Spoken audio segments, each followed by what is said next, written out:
لیکن سلمان صاحب ایک اور مطالبہ سامنے آیا ہے، آئی ایم ایف نے ایک اور مطالبہ کر دیا ہے کہ جو سبسڈی یا جو مراد دی جاتی تھی پاور سیکٹر کو وہ واپس لینے کا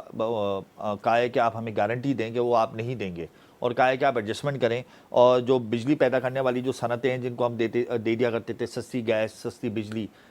تاکہ ہماری ایکسپورٹ تھوڑی بہتر ہو جائے، تو اس حوالے سے آئی ایم ایف نے مطالبہ کر دیا ہے کہ اب ان کو ریلیف نہیں ملے گا بلکہ یکساں طور پر ٹیرف تقسیم ہوگا۔ تو یہ بھی ایک کیا حکومت کے لیے ایک اور چیلنج سن لیا گیا ہے سامنے؟ دیکھیں، میرا خیال ہے کہ یہ اچھی چیز ہے، اور اس لیے کہ یہی وہ سبسڈیز ہیں جس کی وجہ سے جو ہے ہمارے سرکولر ڈیٹ میں بھی اضافہ ہوتا ہے، ہمارے مختلف مسائل جو ہمارے معیشت کے آئے ہیں، اور آج ڈالر جو ہے کہاں سے کہاں آ گیا ہے۔ اور پھر آپ یہ دیکھیں کہ ان سبسڈیز کو دینے کا ایکسپورٹ سیکٹر کو فائدہ کیا ہوا ہے۔ ایکسپورٹس تو الٹا 10-15% بھی اس سال جو ہے وہ کم ہو گئی ہے، یعنی ڈالر نے اپریشیٹ کیا، کہا جاتا ہے کہ ڈالر بڑھتا ہے تو ایکسپورٹ بڑھتی ہے، 70-80% ڈالر بڑھا اور ایکسپورٹ جو ہے وہ 10-15% کیونکہ نیچے آ ایل گئی۔ سیز کے اوپر پابندی تھی، اس وجہ سے ایکسپورٹ ہماری گری۔ ایکسپورٹ تو یہی کہتا ہے کہ ہم را مٹیریل باہر سے امپورٹ کرتے ہیں۔ مگر مسئلہ یہ ہے کہ جو ڈالر کی امپرومنٹ ہے وہ ایک فنومنا جو ہے وہ اس وقت غلط ثابت ہو رہا ہے، لیکن ایکسپورٹس بڑھانے کا طریقہ جو ہے وہ فیسیلیٹیشن ہے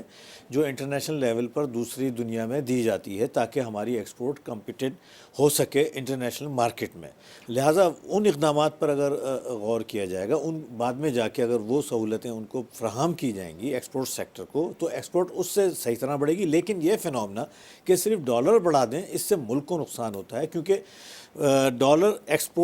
ڈالر بڑھنے سے ایکسپورٹ تو بڑھ جاتی ہے، لیکن ہمیں یہ ریئلائز کرنا چاہیے کہ ہم امپورٹ کر کے دوبارہ ری ایکسپورٹ کرتے ہیں تو وہ پھر مہنگی ہو جاتی ہے، تو کوئی فائدہ نہیں ہوتا۔ سلمان صاحب، ہم نے بجلی بھی مہنگی کرنی ہے، ہم نے گیس بھی مہنگی کرنی ہے، تو آئندہ آنے والے دنوں میں تو چیلنجز تو ہیں، کیونکہ آئی ایم ایف نے کہا ہے کہ اگر آپ نے اپنے سرکولر ڈیٹ کو کم کرنا ہے تو آپ نے اپنے ٹیکس نیٹ کو بڑھانا ہوگا۔ تو سرکولر ڈیٹ کو کم کرنے کے لیے بھی حکومت اور آئی ایم ایف کے مذاکرات جو ہے وہ کسی صورت کامیاب نہیں ہو پا رہے۔ پھر دوسری بات یہ کہ ہم ٹیکس چوری کر رہے ہیں، پھر ہم نے بجلی اور گیس کی قیمتوں میں اضافے کا اشارہ دے دیا ہے، تو سارے عوامل تو اسی بات کے ہیں کہ مہنگائی آئندہ مستقبل میں مزید بڑھے گی۔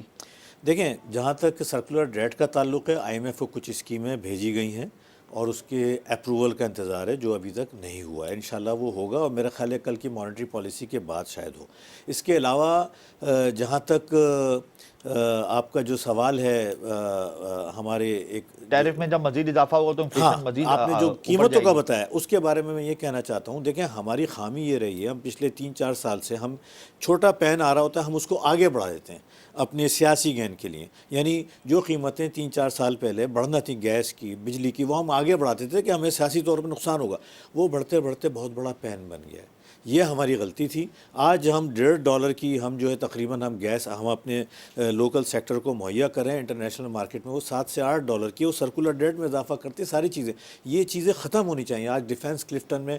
سستی ترین گیس جو ہے وہ استعمال کری جا رہی ہے، گھروں میں 400-500 روپے کا بل آتا ہے اور پورا مہینہ گیس جلتی ہے، تو یہ ناانصافی ہے۔ اس کو ریشنلائز ہونا پڑے گا، ہونا چاہیے، تاکہ ہمارے توانائی کے سیکٹر کو جو ہے ریونیوز ان کے بہتر ہو سکیں اور سرکولر ڈیٹ میں خاتمہ ہو سکے۔ تو یہ بہرحال اضافہ ایک بہتری کی طرف جائے گا، یہ خاص طور پہ گیس کی قیمتوں میں اضافہ جو ہم آگے بڑھاتے رہیں، اور اب ہمیشہ ہمیں مستقل یہ پالیسی بنانا ہوگی کہ کبھی ہم کوئی بھی چیز ہوگی فوراً پاس آن کریں گے۔ انٹرسٹ ریٹ اگر انچینج رہتا ہے تو اسٹاک مارکیٹ کو کہاں دیکھ رہے ہیں؟ نہیں، انٹرسٹ ریٹ ان چینج رہنے کی صورت میں اسٹاک مارکیٹ میں ایک بہت بڑی تیزی کا امکان یقیناً موجود ہے، اور یہ انسرٹینٹی ہے جس کی وجہ سے، جیسے آپ نے انٹرو میں بتایا کہ 2 روز سے مارکیٹ جو ہے ویک تھی، لیکن آج پازیٹیو ہوئی ہے، اور آج اس لیے پازیٹیو ہوئی ہے کہ مارکیٹ میں جو ہے اوور سولڈ زون میں آ چکی تھی، ٹیکنیکل کریکشن ڈیو تھی جو آج ہوئی ہے، لیکن پھر بھی مانیٹری پالیسی کو دیکھنا ہوگا۔ بہرحال جو بات میں نے اپنے کانفیڈنس میں کہی ہے، لیکن عموماً میرا خیال ہے کہ 1% کا شاید اضافہ ہو جائے تو جو نیگلیجبل ہوگا۔